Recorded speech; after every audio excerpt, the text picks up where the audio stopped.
Who's doing introduction? I like.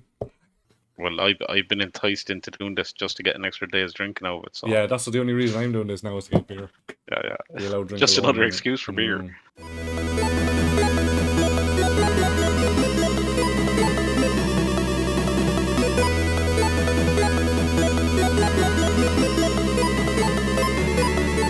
Hey everybody, welcome to I don't know, we're gonna call this like Dungeons and Beer or Beer and Dungeons or Crafty Beer Dungeons. Who knows? We'll see when we fucking release it. My name is Ian and this is my co-host, JT. So the idea behind this is we're going to review some classic Dungeons and Dragons, Advanced Dungeons and Dragons, 2nd edition. And then once we get run out of those, maybe we'll move to something else, maybe some of the old classic ones. What do you think? The classic D&D. Our favourite adventures. I think it's only classic to people who haven't played them. To us, it's just D&D. Yeah, basically, yeah, pretty much, yeah. If you're over the age of 30,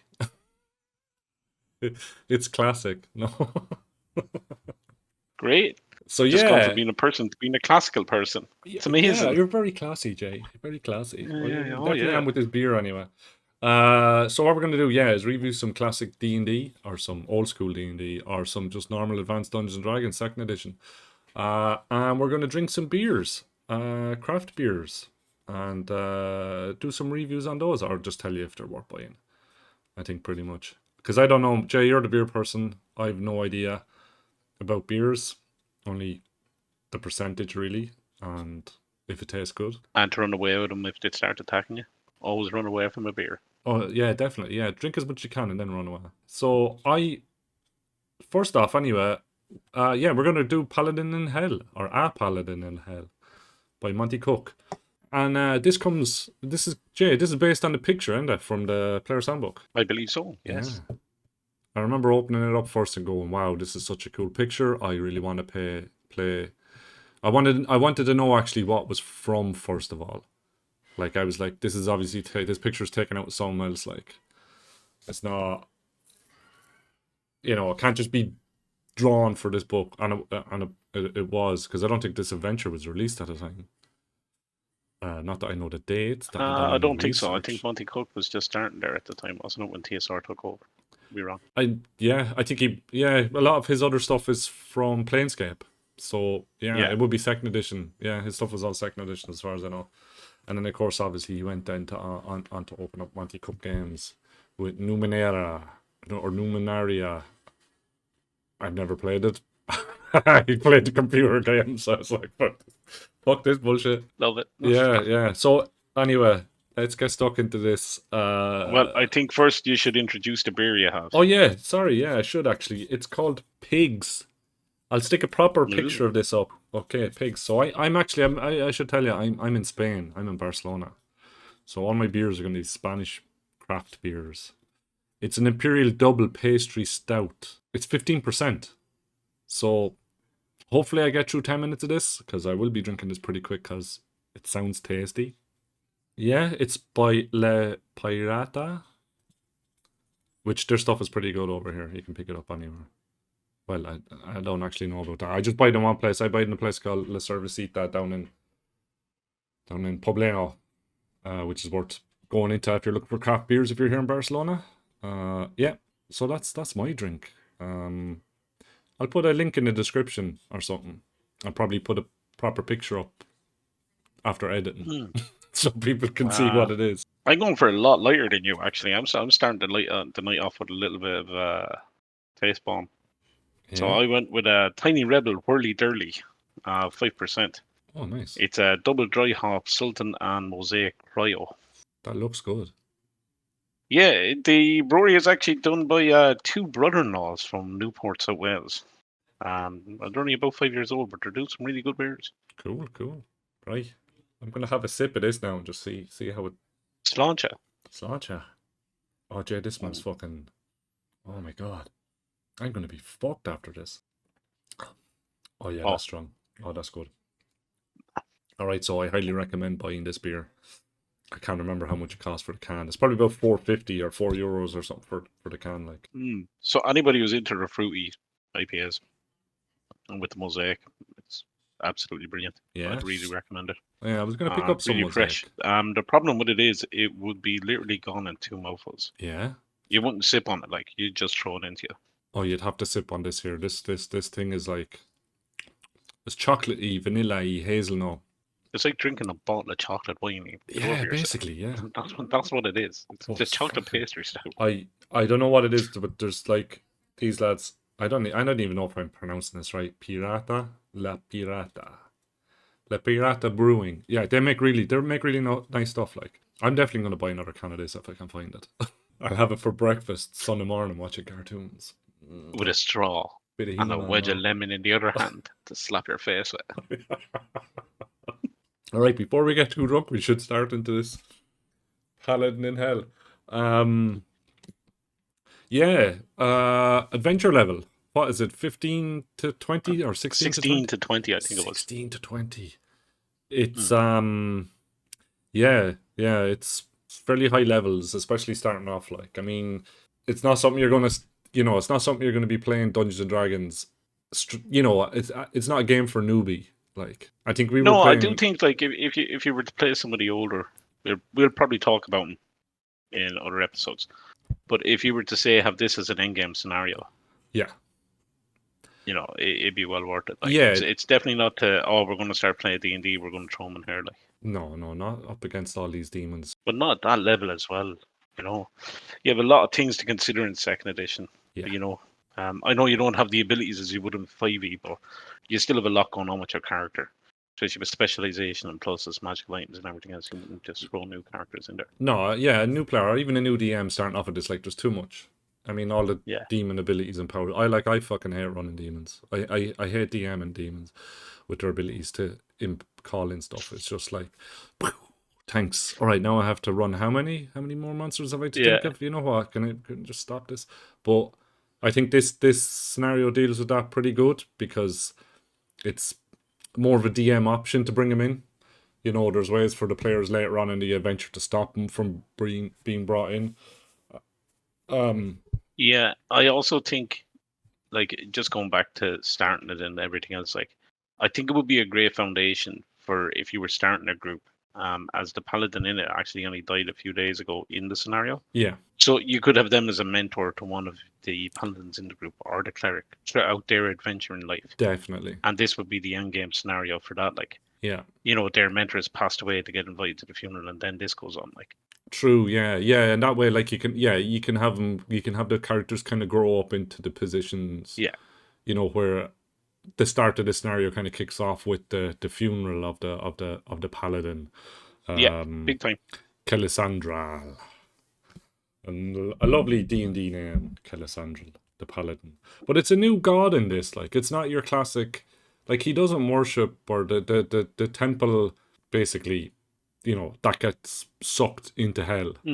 I can't even remember the fucking god's name, but it's not a god. There is a new cleric class in there as well. Like, yeah, there's a new class for that. There's a new priest class for that. Yeah. But basically, so starting off the adventure, it's this guy dies. This Klysandral dies, and your players get. Your players know the Paladin or knew the Paladin, and you go to the funeral. When you get there, it's gone, isn't it? I mean, it's been sucked into hell. Yeah. So then you were kind of like, what happened? Yeah, so it was an evil sorceress who was more or less requested by the demon lord because there's a gem in there. I think it's a sphere, isn't it? It's a crystal ball. The Vallet's crystal, yeah. Yeah, so basically, this Paladin and his adventuring group years ago robbed a crystal ball off Asmodeus, isn't it? And then, they took this crystal ball, and inside this crystal ball was a primaterial plane, as another planet, and he was trying to get the people of this planet to worship him, but these guys somehow got their hands on it and brought it back, and it was being minded by the priests in this temple that eventually gets sucked into hell. But I had an idea with that sphere. Like, I mean, if you look at Spelljammer, sorry, I'm probably going a bit off topic or all over the place. If you look at Spelljammer, all the planets, all the primaterial planes are in a sphere. Yeah. you know. But they're all like in the astral sea. So this is the only sphere that isn't in the astral sea. So I was like, what else? What other place do we know that's in a glass sphere that's not in the astral sea? Red sun, you know, that's parted from it. So, and the only one of the only places you can get to from Red Sun is the hell, you know, is the plains of hell. You know, you can't travel outside the sphere, but you can get to the plains of hell. Everything else is cut off. So that was just kind of a thing I was thinking of, was like, you know, like there's also a reason to get this sphere at some stage. You could build other things into it if you're going to go a bit crazy with plane hopping and all that. Well, yeah, like let's just say you didn't want to go in game, and all of a sudden you came up with that idea. Yeah. You know, and then you have a ton of tanky 20 level characters going into your lovely little Dark Sun settings and things like that. Like, yeah, I mean, like, do you get the crystal at the end of this adventure? I can't remember. It's how many years ago did we play this? yeah. I just remember robbing all the treasure off of everybody. Nearly 30 years ago, I'd say. 20-something years ago. I think. But I can tell you, back then our memory was a lot better than it is now. Well, after reading over the scenario again, I could remember like maybe 3 encounters, and that was basically about it, to be quite honest.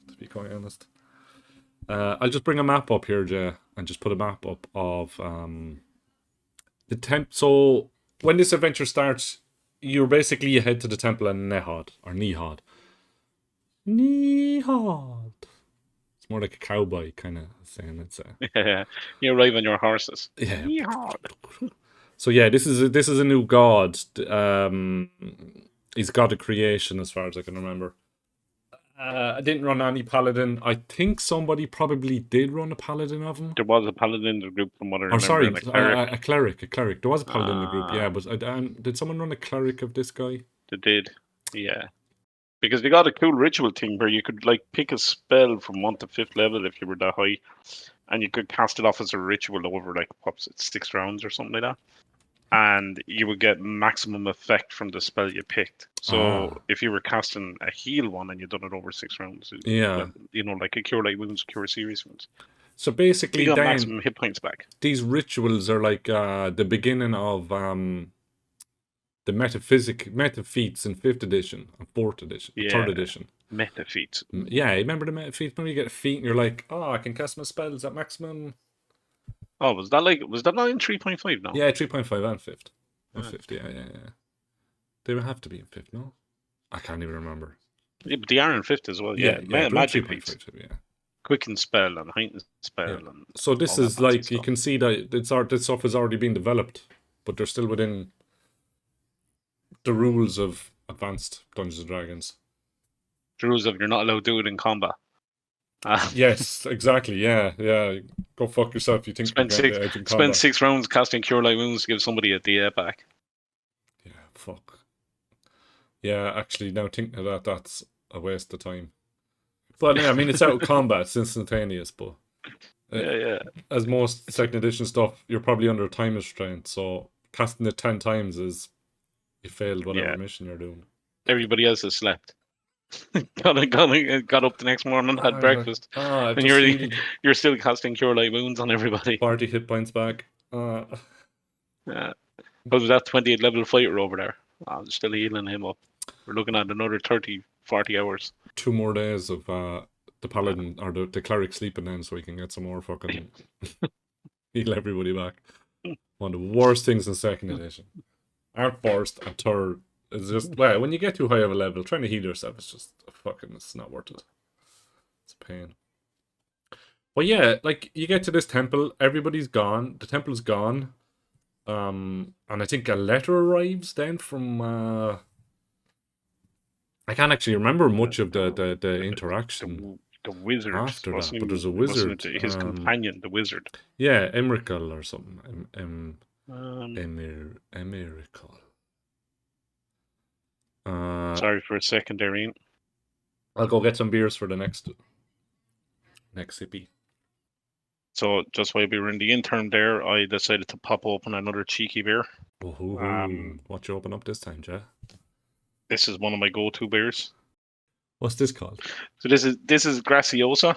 It's actually brewed locally in Okay. Waterford Right. from Hopfully, a local brewery. So they actually do fabulous pale ales and IPAs. I'm not a big sour or gross fan or anything like that, but their pale ales and IPAs, they're always on point. Cool. So I think they should be opening up a brew room and tour room soon. Nice. So if anybody's around Waterford and fancy grabbing a few beers, just check out Hopfully Brewing there. Once again, this is not sponsored, but Hey, look, wherever you can, send, now 6-pack. well, it might be a little bit too far to send them to Barcelona, but I'm only across the bridge. No, I'll tell you what it tastes like. I have a beer here. It's I'm just about to open it. I didn't even read it. I just took it out of the fridge. It's all glistening. It's all sexy. It's called. Hold on, now I gotta pronounce these. It's called beer porn. Okay, so this is actually from Basque country. Okay, so up north, up in the Basque Lands. All right, there's some really good beers that come out of that area. They're like, oh yeah, I always enjoy beers from that area. Is the brewery called Baias? Baias. That looks cool. Yeah, it is. Nice label. Margaret just picked it up for the label on the front of it because it's like got the Halloween vibes going on with the hops. It's called Chavela, and I actually can't read what this beer is. It's an Indian Pale Ale. It's 70 IBU and it's a 6.5. Probably a little bit high for me now. I'm actually okay after drinking that 15%. I thought I'd be actually worse. That's what he says. But watch the eyes, people. Watch the eyes. You want to be blurry like everything else. I'm just actually going to open this up now. I haven't actually drank this before, so I don't have a clue what it's like. Oh, that's very hoppy. Oh yeah, that's like it's like sticking your head into a bag of hops, yeah. You want an IPA to be hoppy. Oh, definitely. You want a good bit of zest over. Yeah. Oh, this is very. I have sinusitis now at the minute, so I can't even smell this. But yeah, it's nice and flowery. Oh yeah. Do you know what? I don't know how cold it is back in Ireland, but it's warm enough here to be drinking this sort of stuff. This is for a very hot day. This is nice. Yeah, so basically, the temple, I think it's just a meeting point for your characters just to be introduced. Okay, this is the start of it. This is the dead paladin. There's a few characters going around now, around that area, that I think, you'll get introduced to later on in the adventure as the DM, like, reading it. So you kind of have to flesh out the start of it yourself. There's not much written in the adventure on it. And most of the characters said are there's a little bit more in them later on in it.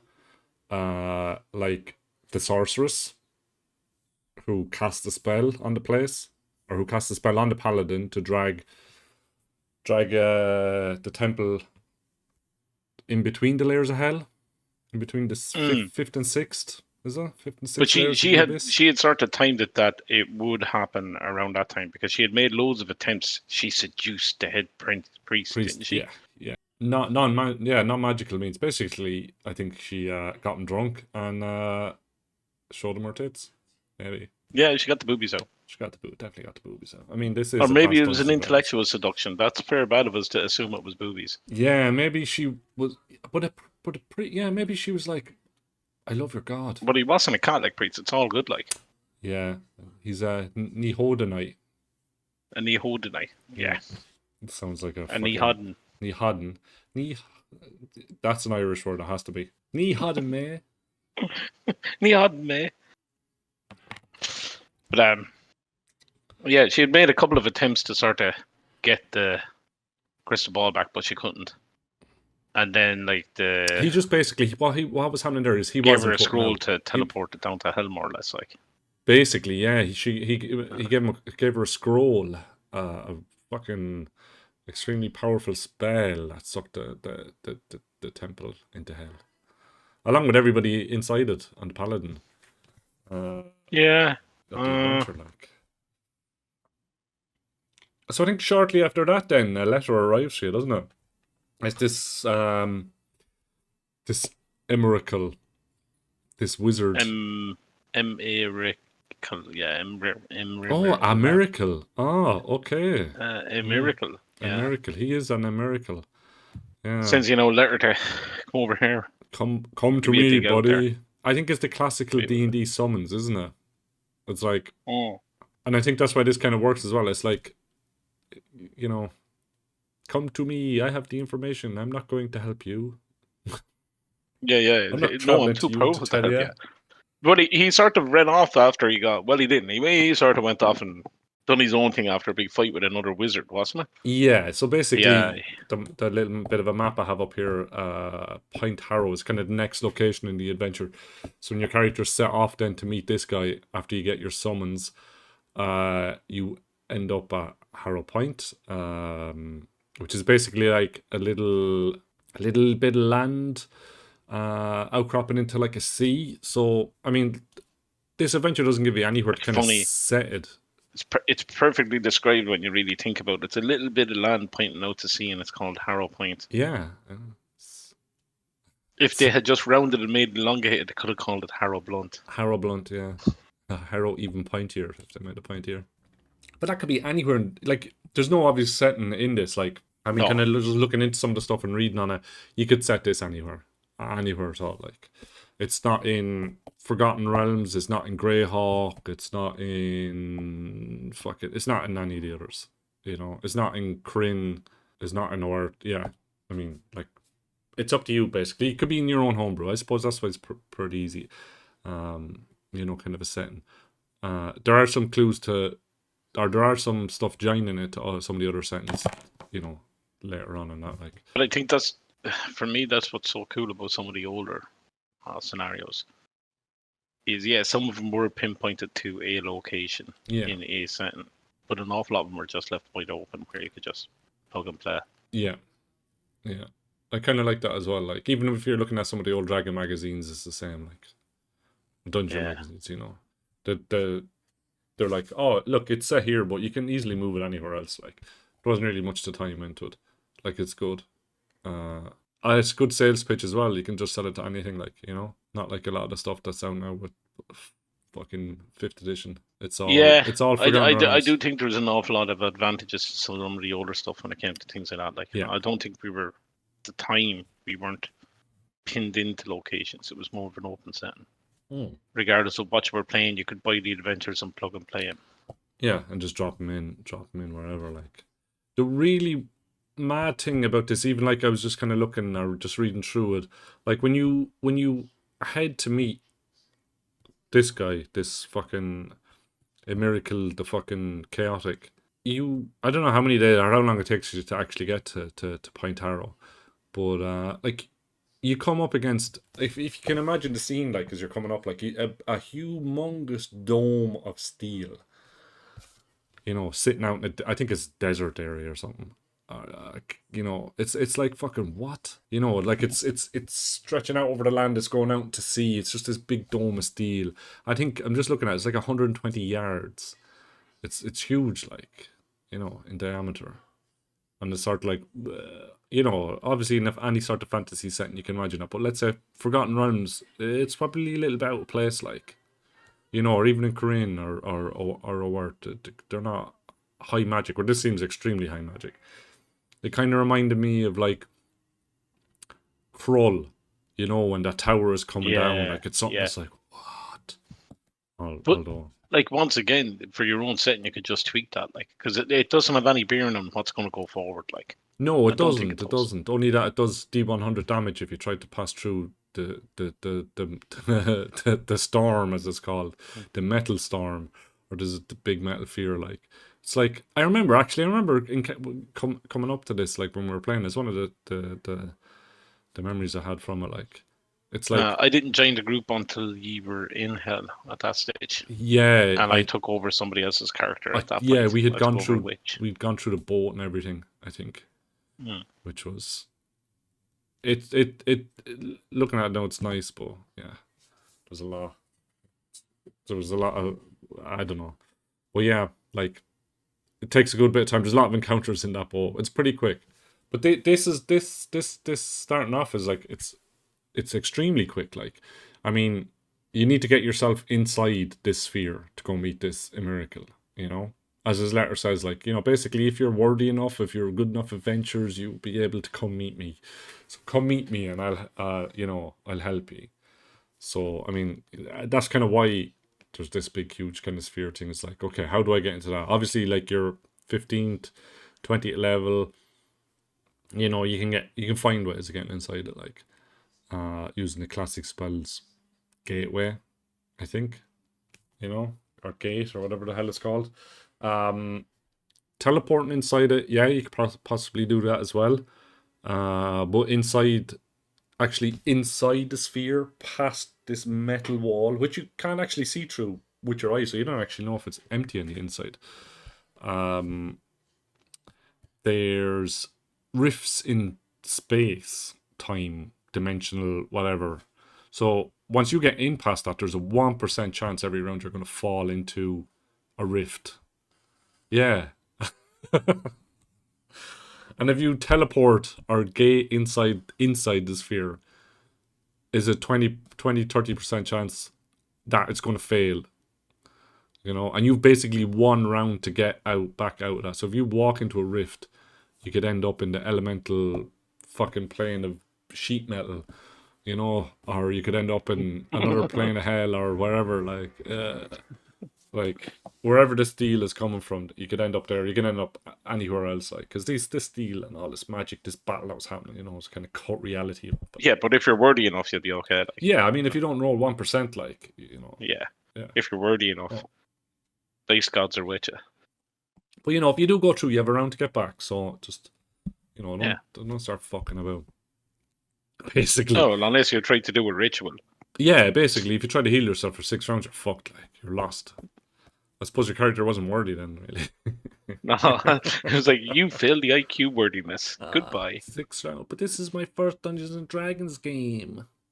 Please let me off. We did. We're letting you to play a Paladin in Hell. You know, not a Gary Gax module. You'd be dead in a round. True. Suppose that is the thing. At least they give you a round to get back, like. Yeah. So the next thing after that is, I just have to have a look at my notes now, because I kind of, when I read this encounter, it's where is it now? It's called the Magic Starved. Okay, so they're creatures that are starved of magic. But if you read the text and everything that's in them, it's like you just walked into a pack of junkies. They're going around going, oh, store, just give fucking, oh, I need to have food. Like, they act like fucking heroin addicts. They're starved for magic, like, and they're just dying. And if you cast spells, they sense you. They start coming for you. They know you've got magic in your pockets. Like. Don't stand on corners. You get jumped. I think I can remember a few of these lads turning up, but obviously it's like, cast an old spell for us there, buddy, will ya? Go on, please. Gives a bit of magic.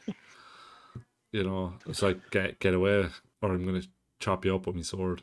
Is it magical? Let me touch you. Let me touch you, let me eat your sword. Dirty bastards.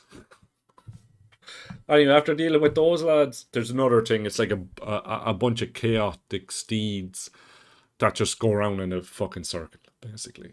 It's a continuous line coming from one cave over here, going to one cave over there, and you have to get past them. But there's no gap. So what do? Cast fly spell. You know, again.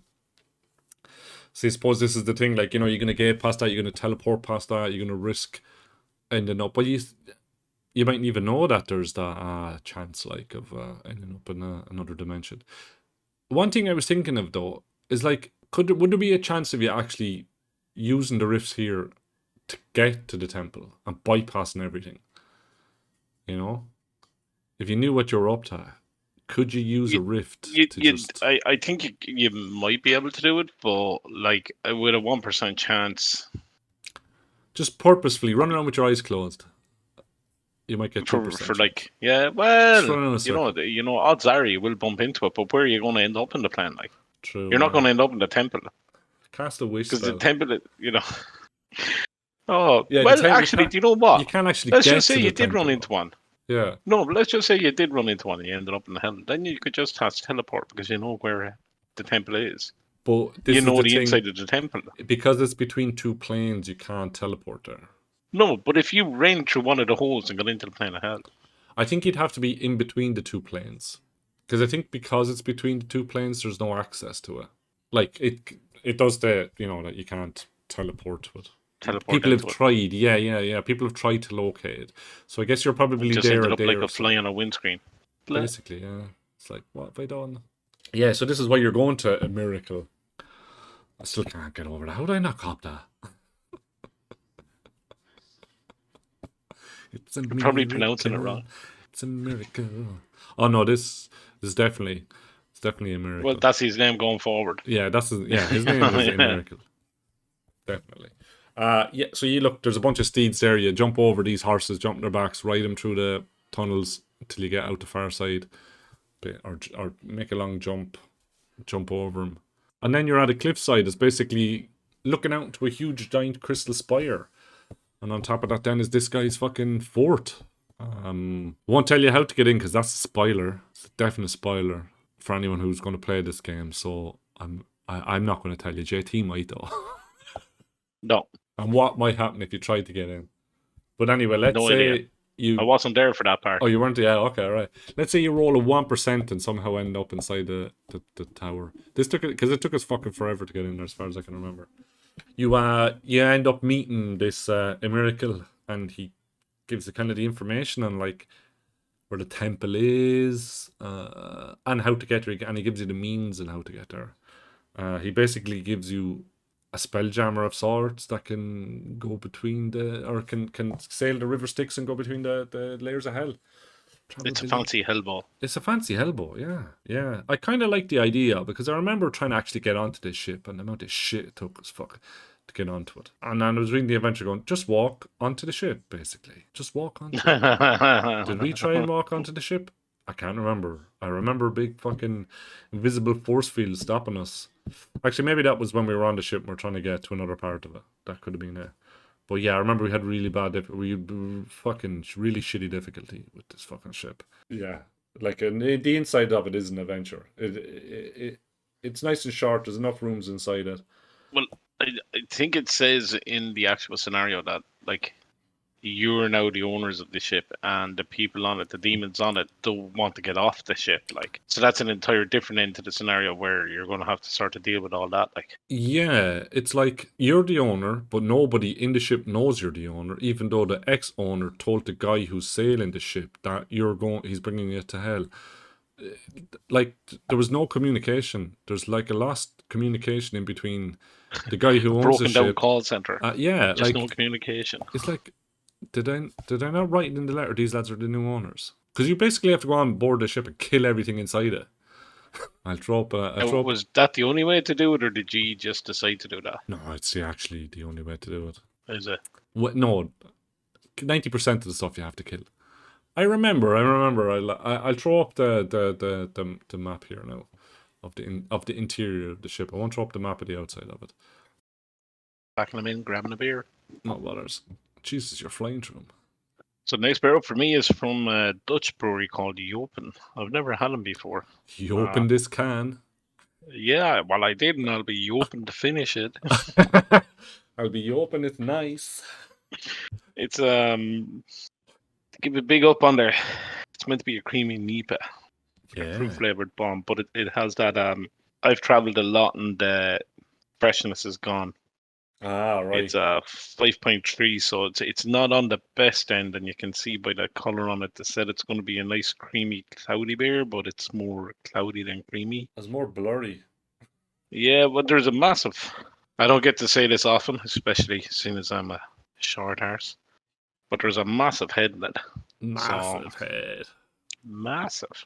So we'll give that a slurp in a second after it calms down a little bit. Savage.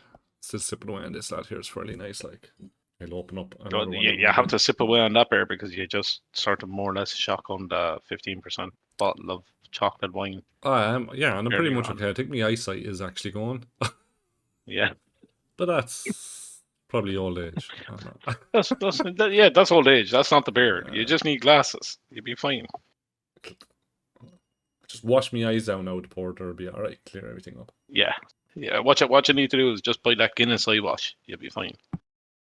That won't do anything. Not even enough alcohol in fine. that to kill germs. You know, just give it a little rinse out. You only want it to moisturize your eyes. Ah, okay. It's the creamy head that works. Ah, perfect. There you go. So Guidance. inside there's some nice traps in here. I don't know. I don't think we should talk really about everything that's in there, but just No, like, I don't think we should. You've read through this section because you own the module, like an actual copy from 19 insert day here 80.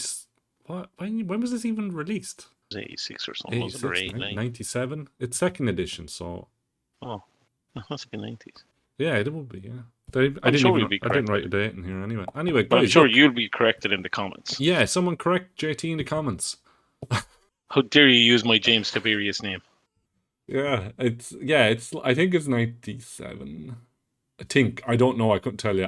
Or maybe it's 98 actually. 97, 98, that's it. Why didn't I buy this adventure when it came out? Because I was looking for it and it is about €70. And you can pick up Yeah, look, I'm on the other end of the spectrum where I sort of look at that, and if it's in good nick, I'm sort of thinking that's a solid deal.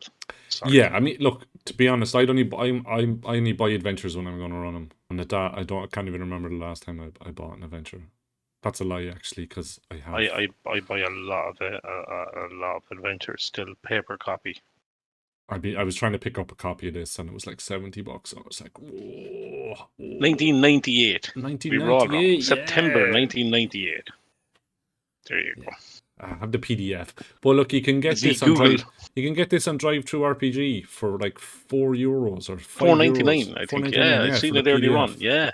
And then you can get a print-on-demand copy of it, which is good quality for Yeah, and they $20 also have a new hardback out of it as well, where they have all the maps and everything in the binded hardback. Oh, nice one. Might have a look for at that about actually and get a €30. copy.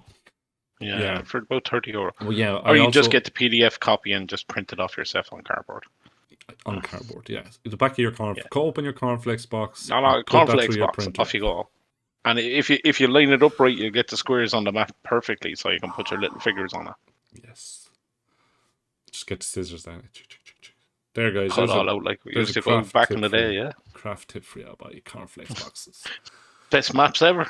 Cornflakes boxes. In your opinion now, Jer? What's the best room in this below deck? Like, what would you be like looking forward to waiting for your character? If you're running this for your characters to get into, or for your I wouldn't run it for my characters, to be honest with you. I'd run it for yourself, basically. Like, no, for me, no, not now. No, sorry, I wouldn't. No, I mean like 20 level, like, you know, like what kind of room would you be looking at going, I can't wait till the lads get in here? Or is there anything on the ship that you're kind of like? No, for me, there wasn't really anything there that would have like shocked and awed me, like. Yeah. Because going into it, you know this place isn't friendly. You know this isn't nice. You know it doesn't smell good. It doesn't look good. If I was playing a toon playing in this adventure, regardless of the class, you know, I'd probably go with a wizard or a thief or something like that. I'd be hiding in my room, like. Yeah. Even at 20th level, like, I'd be sort of like. I played a 20 level drow thief in this. There you go. Yeah. It was quite fun, but I didn't get to do much. Yeah, but a drow thief would be at home in somewhere like this, like, you know, it's a hellish rebuke right sitting there, like, you know. I mean, for me personally, it wouldn't be a place that I would go off an adventure on my own, like, you know. It's sort of like, no, not for me, thank you very much, you know. So I probably would have just stayed in my room for the entire journey, like. I'm like, well, this is the thing. In order to get to the guest adventure in the group. In order to get to the guest rooms, you have to go through this dungeon. Yeah, that's just the adventure. That's not going off and exploring on your own. Like, there's no particular floor I would have looked forward to actually getting into. Maybe the magic room. The magic room. No, not even the magic room. Nah, for me now, I found one room just as I was rereading back through, and I don't actually think we got into this place. Maybe we did, or maybe we didn't. Someone else who was in the group would probably have to tell me. But there is a nice, nasty orb floating around in this place inside a pot for all the world. And I was sort of like, the mechanics of it are a little bit dodgy and how to run. I'd probably change those, actually. You know, having a quick read of them was sort of like, yeah, that's, you know, the way it was dealt, the way the mechanics of like setting this trap off, or setting this thing off, this orb of annihilation, and basically wiping out a character. The mechanics are a little bit thin.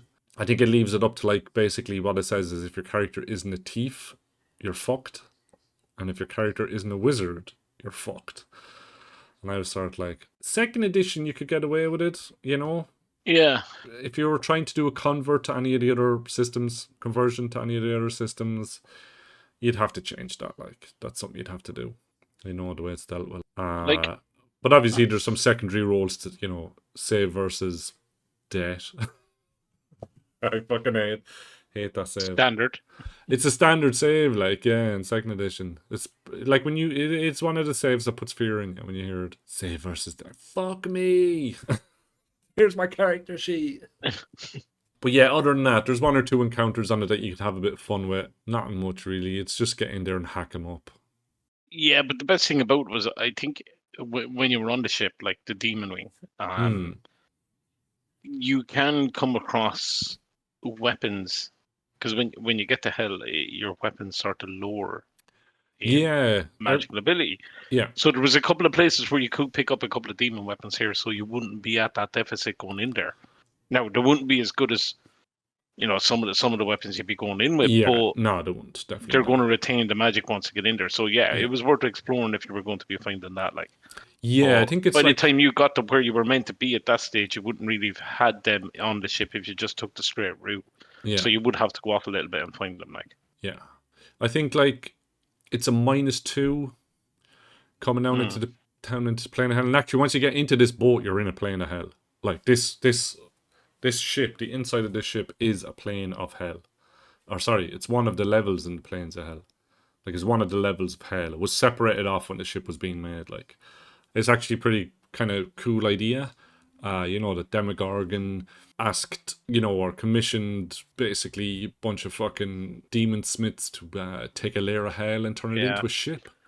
Unfortunately, that beer was not good. Stale. No, I wouldn't say it stood up to what it was saying, to be honest with you. Yeah. Do you think someone just stuck a few words on the front of it and the date it is like 224. Oh, so it should be good. Best before is 224, like so. But with when you're having an IPA, like I don't care what the best before date is on a can. If you're having an IPA, you need it fresh. Yeah. IPAs don't keep good in cans, like so. So you're saying you're not getting a whole lot of hops out of it or fruit out of it. So, you know, they were saying passion fruit, peach, pineapple, and mango. Oh, you're not tasting any of that. No, I'm getting a little bit of hop on the back end of it. It's very dead and it's not creamy or cloudy. It's just cloudy, which is a shame, really. But I wouldn't blame the brewer for that. It's just literally the length of time it took to get the can over here and for me to buy it. I'd say more than anything else. So yeah, it's probably just sitting there a while. Yeah. Shame. I give that 2 stars out of 5 then, no? For traveling. I'd give it a -2 when I'd be throwing it at somebody. I'd be like, fucking take this can back. Can you get a refund? No. Puke back into the can and send it back. No. Send it back. Seal it up. This is disgusting. Look what you gave me. I won't puke back into it. That's a little bit too far in. Fill it up with water. Just a little bit. You know what it is? I'd fill it up with water and stick it in the freezer. Seal it up. And that way I'd be solid ice and I could throw it at somebody. Bait it back into it. Yeah. Oh. Yeah. No, this is very nice. It's I don't know, it's a bit kinda too much on the hoppy side for me. I'm used to my porters and that, but still I'm enjoying this. Alright, so look, going through this thing is fucking every room you get into is a big encounter. It's like it's a big encounter. Everything is basically a big encounter. Like you're gonna need the weapons with good pluses on them to get through most of these. I think at this stage, +2, +3 weapon will probably get you through. But as you go down deeper into it, you'll need your +4s. Especially when you get to hell, you're going to need your +5 weapons. Yeah, and remember, it is 2nd edition, so you're going to get up to +5, like you know. Yeah, I hate this +3 bullshit. Yeah, well, you're going to need it. You're going to need it once you get into like the lower depths of the hells. Yeah, so after journeying through this level, there's another level after. Well, there's other parts to it that this leads off to, which basically brings you one of the places brings you to the big bad guy down here, the person who's running the ship. No idea what his name is because I'm just looking here at my notes. Anyway, I think he's a big Balor. He's a big Balor running the ship. He was put here by Demogorgon. Was it by Demogorgon himself? Yeah, he's about. Yeah, hold on now. I have his name. All right, so this I was just Balor. looking it up. Yeah. Yeah, this Balor is called Straught. And he's basically sitting back in his ship. He's been here for hundreds of years, and he's fucking sick of it. And he's just sitting back in his boss room. He's plotting. He's trying to get his hands on this ship. Like he wants this ship, and he wants out of here. He knows that Demogorgon and Emirokol has fucking an old, trade that they've made like for this fucking ship, like, and he wants out of here. So he's been making like little plots and little handshakes with other people around the planes to try and help him get out of here. And it's not really until your characters get down into the place and start fucking about that this could happen or not happen. And this actually happened with our characters because I gave him the ship. I remember we got down into his room and he was like, you own this ship? And I was like, do we? Do we own this ship? Tell us how to get it. Because we couldn't get out. We were fucking stuck here forever. And I think I remember asking this guy, how do we get out of here? And it just said, you can have the ship. It's yours. And he was like, wow. That was easy. That was easy. That was simple. Where were you for the last 100 years? We might have not even owned, there was no point in us owning this ship because we were fighting fucking demons the whole way through it, Old fucking Emirokol. On the other side, if you were fighting demons the whole way through, there was no demons left to fight. But that's the thing. They can port in. Yeah, but they can, so they can just naturally port in. They don't need to be called in. They can just keep filling this whole fucking place up until you get there's an item down here that is like the control rod of the boat. Until you get that, you're at none. Don't even ask me. I couldn't even find it. We didn't even know that was we didn't even know that was a thing. This is like so the one thing about this is you're lacking basic communication. Yeah, okay, yeah. Do you get me? Like, your characters don't know. They know they own the ship, but nobody else knows they own the ship. They don't know how to work the ship. They don't know where anything is in the ship. It's like at the end of the day, man, you wouldn't have got the 40 or 50,000 XP from killing everything on it if they do. Simple as. Yeah. I suppose you would have just walked on and went like, "Hi, I'm your new boss. No problem." How's the working conditions here? You're not getting paid? Oh man, oh my god, Jesus Christ. Yeah, I suppose you'd be too worried about how much gold you'd have to pay these fuckers down here, Yeah. We've all been on spelljammers. We've all owned them. We all know how wages work. It's not good. No. Yeah, we're just kind of a bunch of animate dead. We just crew everything with skeletons. Zombies. So only way to go. Yeah, so after we had a chat with this guy, this fucking Strut down in his lair, basically we ended up getting off this thing. I think it took 3 days or something to get down the stick, so we had time to rest. But we got lost down corridors. Like this looking at this tiny little map here, I remember this being bigger, like a lot bigger somehow. Probably because the other levels. I don't think I should show the other levels because no, I don't just think leave you them should. For I think you should leave some surprises, some information there. And Mm. then again, depending on the DM might put on a little bit extra. Yeah, I definitely play around with this a bit, especially if you're going to convert it. Like, I definitely play around with it a bit. Although running a fucking 20th level 5e campaign, I don't see how you could. No, it's too big. How would you like? For me, the conversion of going down to hell, like, you're going to lose +1 off your +3 legendary weapon. I don't think that's an issue in 5e. Although Planescape is just out, so I don't know how to deal with the planes really. I haven't read any rules. I'm being honest with you. I wouldn't even go down that road. On to 5e. Yeah. No. I'd stick with second edition rules if I was going to run this. Definitely. The lore is much better. Like Bunch I of wouldn't stick with the bunch of rules. 20 level characters running around with +1 weapons trying to fight demons. Yeah. Yeah. Come on. The monk standing in the corner laughing at everybody. I don't need I that. I just am want a to punch the magical pudding weapon. out of everybody. Everyone would be playing fucking monks going into this thing. Yeah. It's an army of monks, off you go. If you had 6, like, let's say classic 2nd edition, 6 characters going down in here, 6 monks going down, you'd wipe the place out. You'd go through Each this. running that 200 foot around. Yeah. Sure. They just run past the demons. Fucking whip up a tornado. Yes. Them. Straight to the end. You'd be through it in no time. Yeah. So when this lands, let me just pull up the next little section here. Basically, once you get through the river Styx, you arrive in this place, Stygia. So you're in between 2 layers of... No, you're in the Stygia. I remember this. I remember coming up to this section, when we were pulling in and all that big giant icebergs on the river. And then wondering what the fuck we were up to. And I think around this stage, we had gotten out the ship. Because you go in through one hatch, and you come out through another, and then you can exit. Or you can't actually exit. That's another lie. So you need to take some metal balls, some metal submarine ballasty things down underneath the icebergs. Right, I'm just going to grab another beer here. Sorry, buddy. I'm just about to try a Chinese snack. A what? Oh. What's this? Chicken tongues. I don't know. I have no idea. It's mystery food to me. Mystery food. What's in the biscuity packet?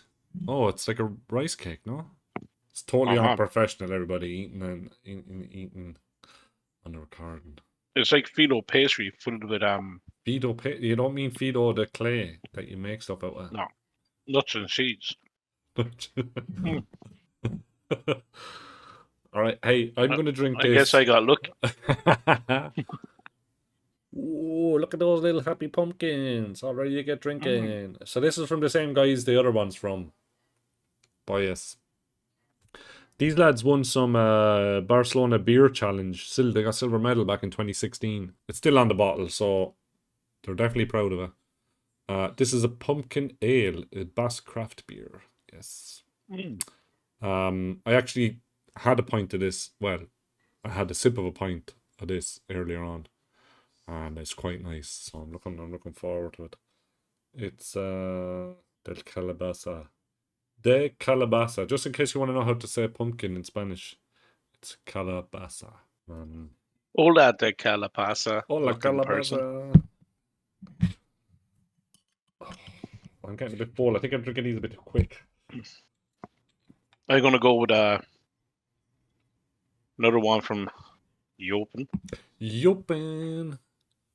Anyone know it's how their to pronounce North Jopen? Sea IPA. Sea IPA? North Sea IPA, yeah. North Sea. Something like, are they actually out in the ocean now? Fucking brewing this stuff. Sailors catching crabs and brewing beer. Not know that. Probably cod at this time of the year. Yeah. Crabs. Nice and thick. Like yourself. I was just about to say that. He got that before me though. Oh, that's a bit stronger. What's the percentage of this? 7.5. Thank God I don't have anywhere to go tomorrow. Maybe the hospital? Ooh.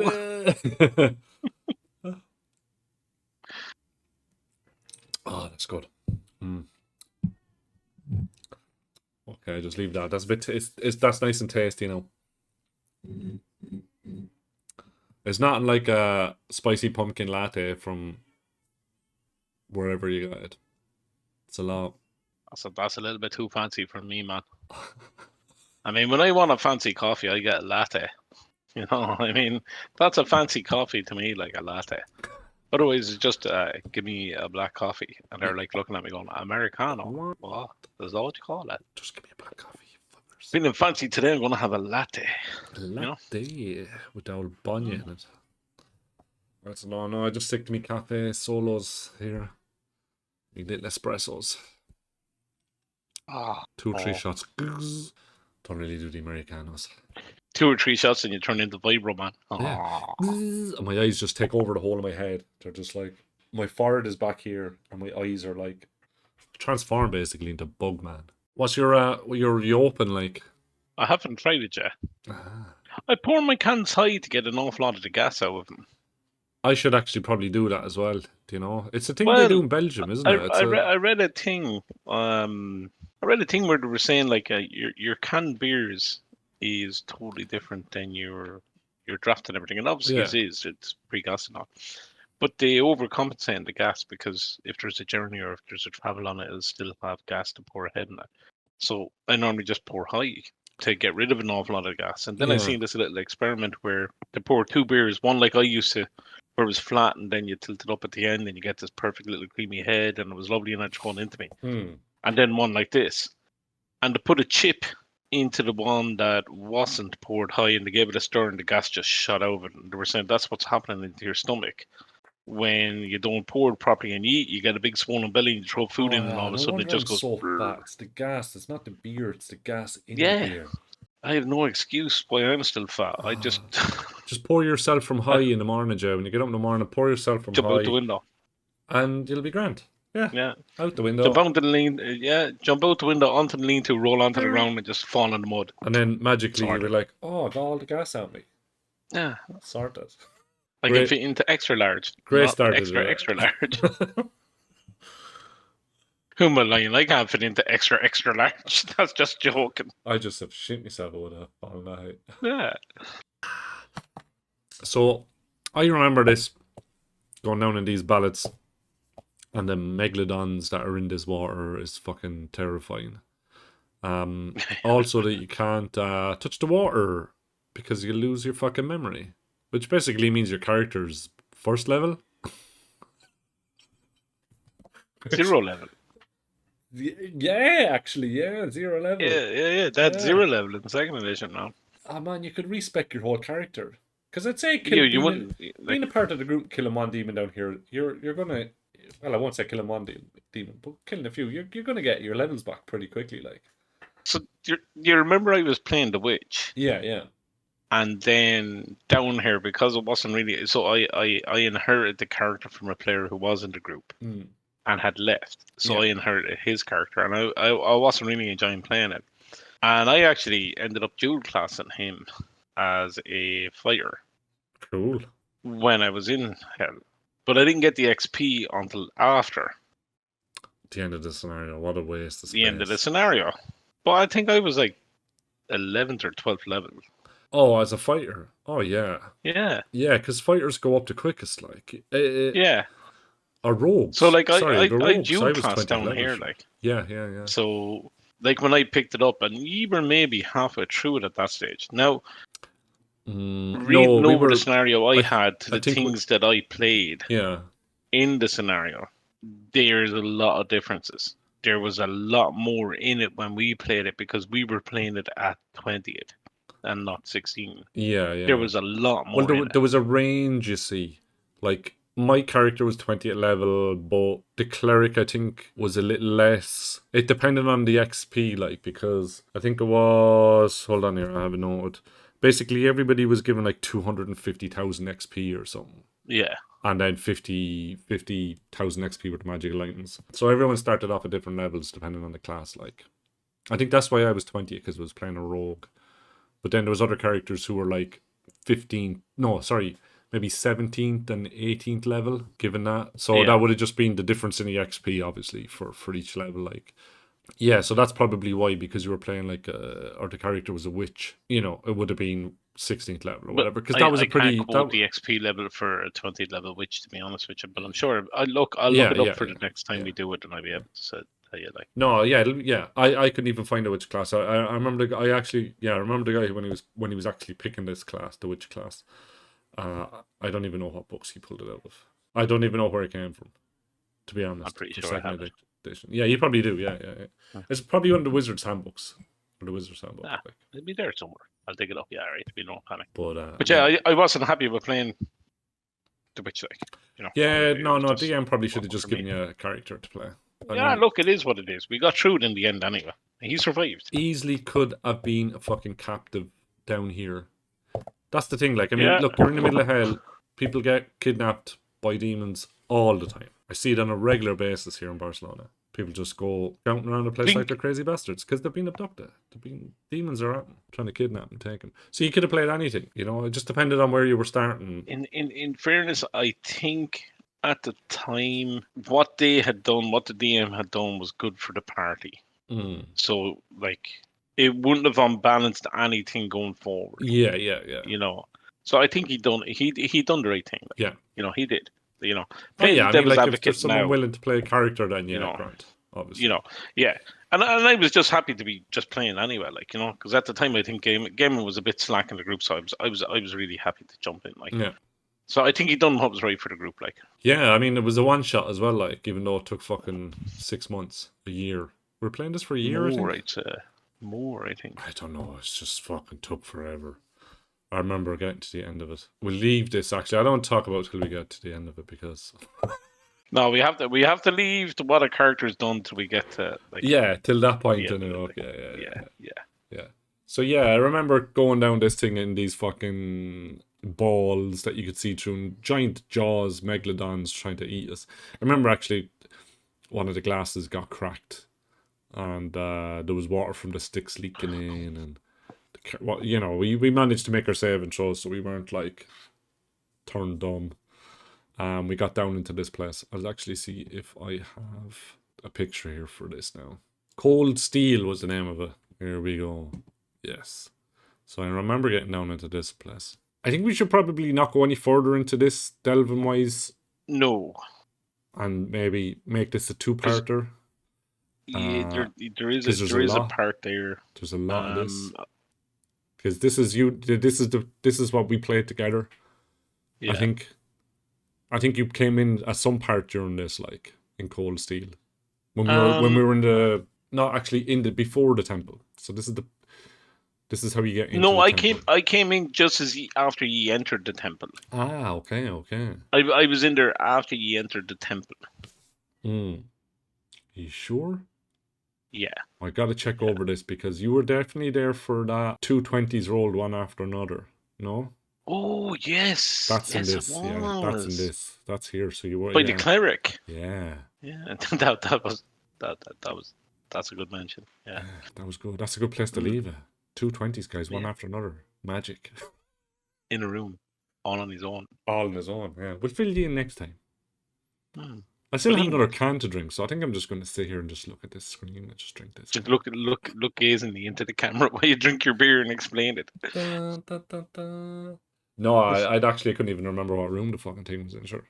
Right. No, I think we should leave it there and pick it up in like next week or the week after. Yeah, definitely. Okay. Yeah, so like I think I will, before you sign off, I do have a question here, Ian, from a follower. Oh, we have a follower. Oh. And they're saying, hey there, John, just a quick shout out. You're fat and I like Ian, dickhead. Oh, who's this? Just a quick question for Ian. Have you always been ginger? No, when I was younger I was blonde. Worked that one out. Well, thank you for sending in the questions. If you have any more questions, don't be afraid to ask them. I'm sure Ian will answer every one of them as honestly as he possibly can. Sure, what I'll do is I'll roll a d20, and if my charisma is low enough, I'll answer it. Oh, opposing charisma checks. Yeah. So if you want a question answered, you have to send in a legit charisma check to Ian. Yeah, exactly. Yeah, definitely. Roll a dice. Yeah, and he has to do an opposing roll. I think it's only fair. I gotta find my dice. Okay, guys, till next time.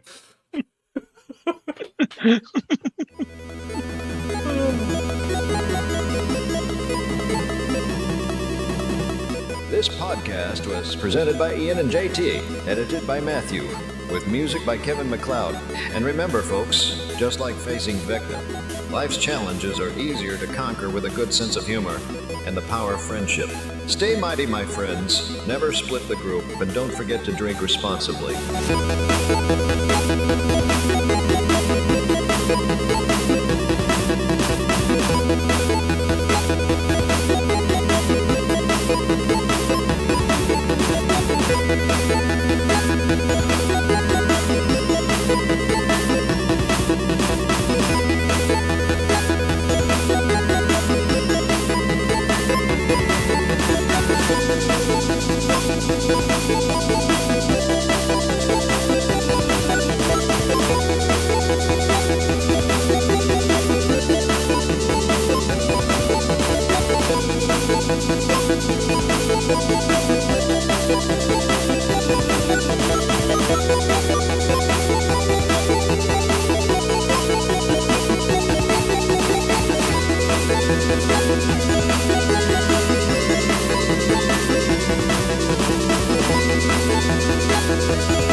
Bye.